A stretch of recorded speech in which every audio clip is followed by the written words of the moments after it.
thank you again for your support. These are a fire that started Friday.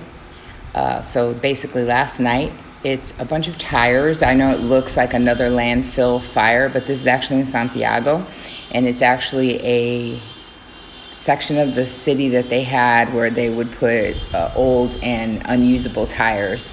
They caught on fire, caused a huge fire that spread last night, but they did contain it by morning. We do have clear skies this morning.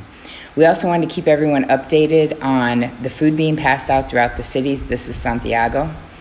Also last night, the Minister of Presidency, Gustavo Montalvo, I'm so sorry for that, came out with a statement, so I'd like to read some of that. He mentioned that he is concerned with opening this country too quickly, and that we have a raise in outbreaks like they have in Chile and in some parts of Asia. He's also reiterated that we have to keep our social distancing, and the minister indicated that the prohibition to operate prevails for those businesses that were not explicitly authorized to do so by the decrees, and those that are in violation of that provision will be sanctioned and closed by the national police. So basically, any business that is not included in these provisions must remain closed, and the police and the armed forces have precise instructions to proceed to the immediate closure of any establishment they find open.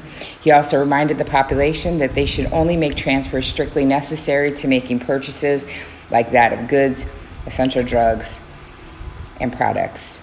So always with due protection.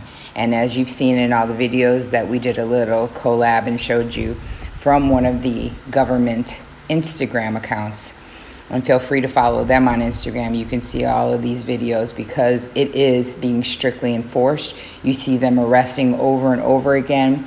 And this was just things that were recorded on Friday.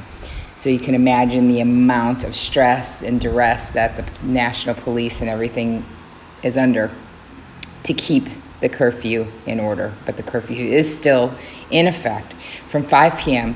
to 6 a.m. every morning. I hope everyone's staying safe, they're staying healthy, they're adhering to the government regulations, and that we all just go on with our lives, hopefully just normal.